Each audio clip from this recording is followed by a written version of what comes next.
Dulian Teraman Mulia Paduka Seri Pengarah Muda Mahkota Pengarah Muda Haji Al-Muhtadi Billah Ibni Kebawah Dulian Maha Mulia Paduka Seri Baginda Sultan Haji Hassan Al-Bolkiah Muizzadin Wad Daulah Menteri Kanan di Jabatan Perdana Menteri petang tadi berkenan berangkat menghadiri Forum Perdana Majlis Ilmu 2023. Berangkat sama Paduka Adinda Dulian Teraman Mulia Paduka Seri Pengarah Muda Abdul Malik.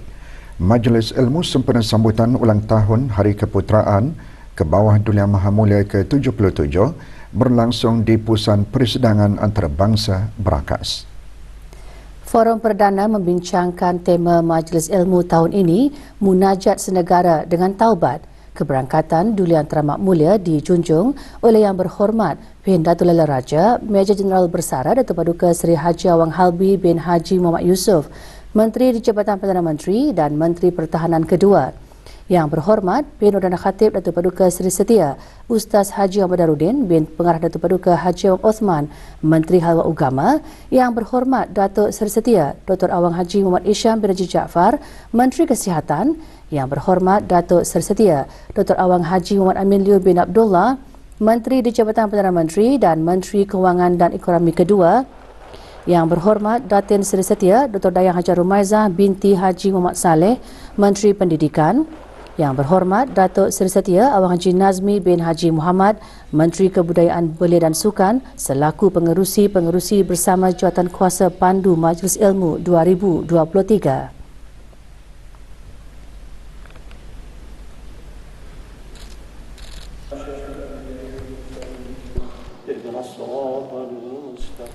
Bacaan Surah Al-Fatihah dipimpin oleh Yang Berhormat Bin Orang Kaya Paduka Seri Utama Datuk Paduka Seri Setia Awang Haji Salim bin Haji Besar.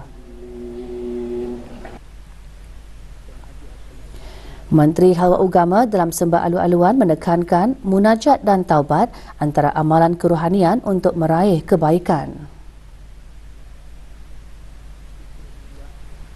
Munajat senegara dengan taubat adalah sebahagian daripada usaha kita rakyat yang beriman kepada Allah Subhanahu wa taala secara kolektif untuk memastikan negara Brunei Darussalam yang sedia dengan sifatnya merupakan negara zikir ini beserta segenap isi di dalamnya akan sentiasa dirahmati dan dilindungi Allah dari sebarang bala musibah.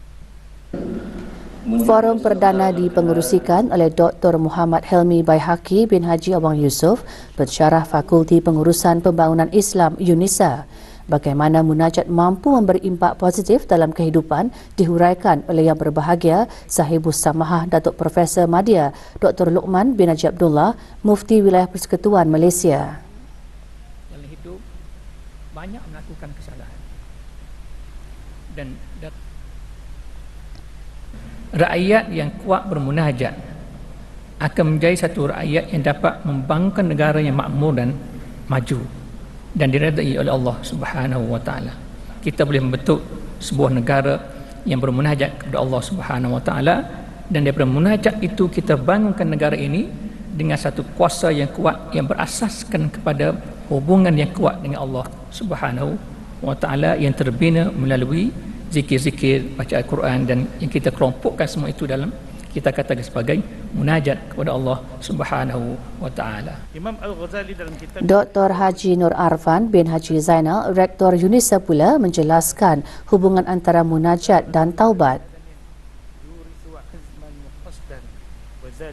Untuk memohon keampunan dan bertaubat, dan manakala taubat itu berlaku maka Allah berjanji akan menurunkan rahmatnya. Rahmat di sini menurut ulama adalah termasuk menarik bala bencana dan wabak penyakit. Bahkan setelah menurunkan rahmat, Allah akan menambahkan lagi kekuatan kita yang sedia ada. Yang dimaksudkan kekuatan di sini termasuklah kesihatan, kemakmuran, kesejahteraan dan keselamatan. Niat ikhlas kerana Allah semata-mata antara elemen yang perlu ada dalam munajat dijelaskan oleh Datuk Seri Setia Dr. Awang Haji Deni bin Haji Abdullah, penolong Mufti Ifta. Semua kita ini terpelihara daripada muflis akhirat ini. Yang pertama ialah berhenti dari perbuatan dosa yang dilakukan. Yang kedua, menyesali perbuatan dosa yang dilakukan. Yang ketiga, berazam tidak mengulangi dosa yang dilakukan. Dan yang keempat, mengembalikan hak orang yang dizalimi jika dosa yang dilakukan adalah dosa sesama manusia. Dan yang keempat inilah yang biasanya menghalang kesempurnaan taubat. Doa selamat dibacakan oleh Yang Berhormat Pimpinan Orang Kaya Paduka Seri Utama Datuk Paduka Seri Setia Awang Haji Salim.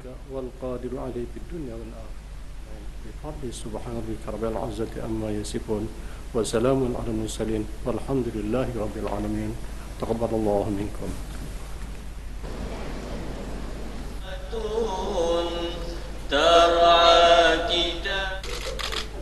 Duli Yang Teramat Mulia Paduka Seri Pengarah Muda Mahkota berkenan menandatangani lembaran kenangan.